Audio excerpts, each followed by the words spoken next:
Сәлеметсіздер ме оқырмандар? Параграф 5. Александрия кітапханасы. Бірінші тапсырма оқылым. Мәтінді оқылып, стилін ажыратыңдар. Александрия кітапханасы. Александрия қаласының негізі Александр Македонскийдің Ескендір Зұлқарнайынның өмірімен біздің заманымызға дейінгі 332-31 жылдары қаланды. Александрия аз уақыттың ішінде өркениет пен дүниежүзілік сауданың, ғылым мен өнердің алып орталығына айналды. Македонскийдің жорығынан түскен олжаның барлығы тікелей осы қаланың мұқтажына жұмсалды.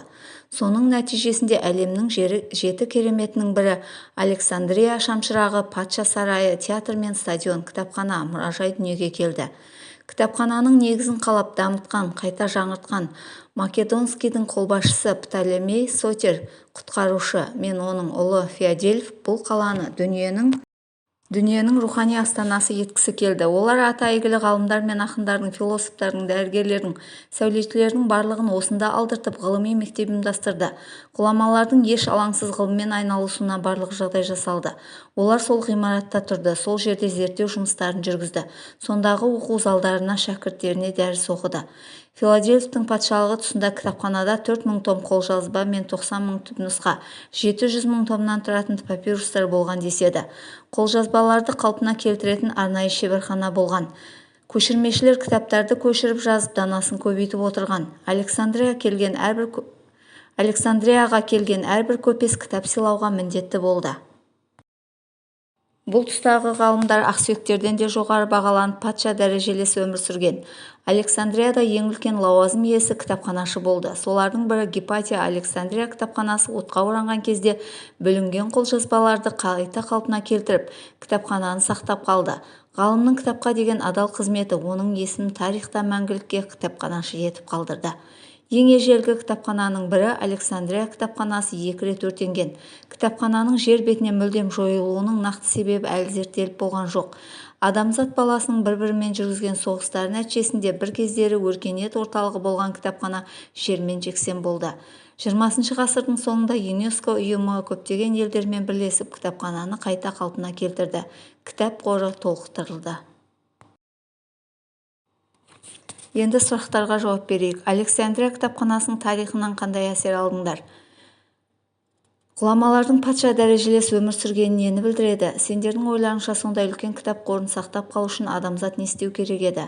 Мәтін публицистика стилінде жазылған. Сұрақтарға жауап. Птолемей мен оның ұрпақтары Александрия қаласын дүниенің рухани астанасы етуге деген талпынысы керемет әсер қалдырады.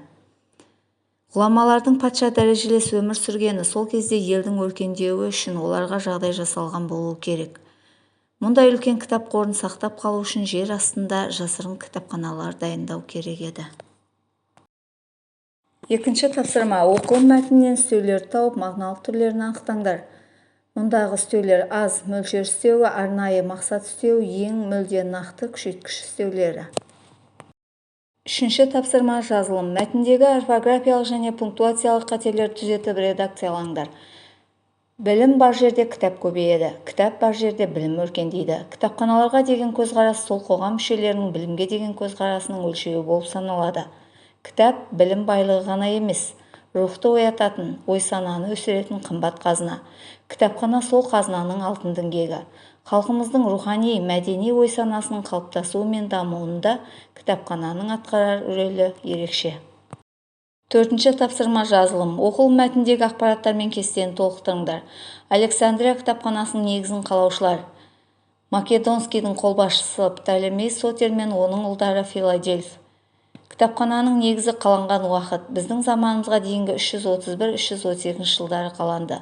Сол кезде кітапхана қорында 4000 том қолжазба, 90 000 түпнұсқа, 700 000 томнан тұратын папирустар болған. Кітаптың жиналу жолы. Көшірмешілер кітаптарды көшіріп жазып, данасын көбейтіп отырған.